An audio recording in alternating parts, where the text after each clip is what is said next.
안녕하십니까. 비뇨기약 TV 융입니다. 지난번에 이제 발기부전 치료제의 시각장애 부작용에 대해서 말씀을 드렸습니다. 그때 그 과다 복용과 또 빈도 문제 때문에 여러 가지 부작용의 위험성이 있는 약들이기 때문에 주의 환기를 좀 시키면서 환자한테 처방을 해야 되는데, 환자들에게 이제 무조건 이게 좋은 약이다 이런 얘기보다는 용량과 빈도 이런 것들을 주의하면서 처방할 때마다 주의를 환기시켜야 된다 이런 말씀을 제가 드렸죠. 그리고 이게 아무리 일시적이라 하더라도 망막이나 시신경염 이런 것들은 또 위험한 병이기 때문에 당뇨성 망막 질환이 있는 분들에게는 더더군다나 이제 주의를 요하는 겁니다. 보고서에서도 이제 몇 번 강조가 됐던 이야기고요. 과거에 이제 발기부전 약물 소개 영상들을 올리면서 환자분들의 그 댓글을 보면은 내용은 이해가 되는데, 그동안 본인이 드시던 그런 짝퉁 약이나 따로 이렇게 구해서 드셨던 약들이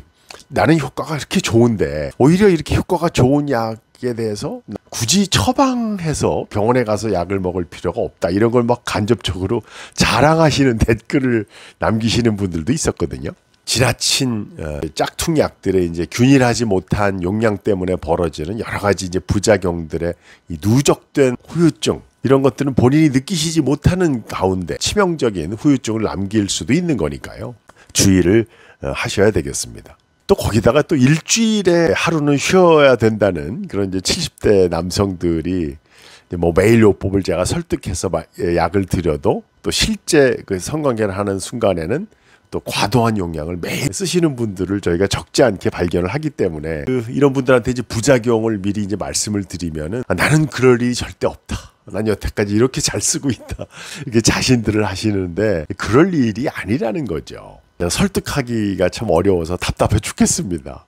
처방을 할 때 항상 이제 간접적으로 이제 강조를 해드리곤 하는데요. 그 장시간 작용하는 시알리스, 자위대나 매일요법 영상들을 이렇게 올려드리면 그 댓글에서 이렇게 간단한 처방이고 효과가 좋은데 왜 처방전이 필요하는가 질문들을 하시는데 저도 참 답변을 어떻게 해야 될지 모르겠습니다.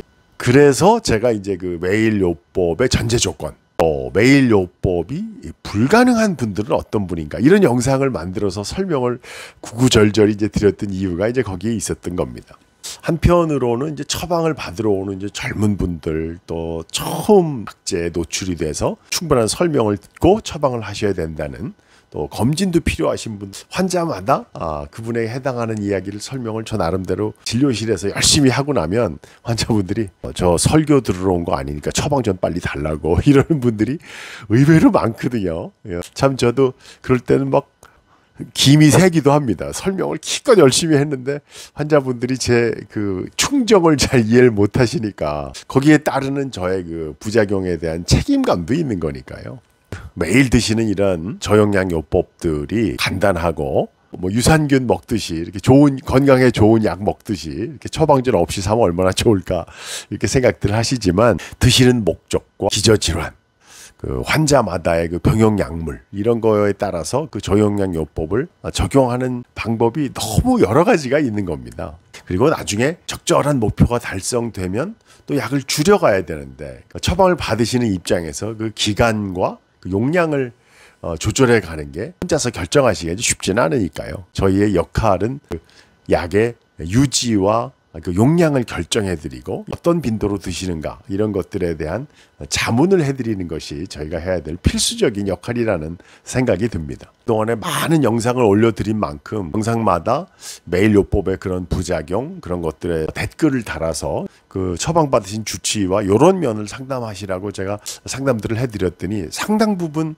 약도 교체하게 되고 용량 결정도 성공적으로 하셔서 좋은 결정을 했다고 또 답글을 주셔서 저도 보람이 있습니다. 어떤 약을, 어떤 용량을 일방적으로 환자가 달라 그래서 이제 처방을 받으시는 것보다 가까운 그 비뇨기약과 전문의하고 상담을 하셔서 정확하게 어떤 종류의 어떤 용량의 약을 어떤 식으로 처방을 받으시고 마무리를 어떻게 감량을 해서 유지를 할 것인가, 특히 처음 처방을 받으시는 분들, 또 처음 시도하시려고 노력하시는 분들에서 치료 병력이라든지 또 처방 내역 이런 것들을 통해서 치료 목표를 서로 소통하고 교감해서 치료 목표에 안전하게 도달할 수 있기를 기원해 봅니다. 비뇨기약 TV 이용이었습니다.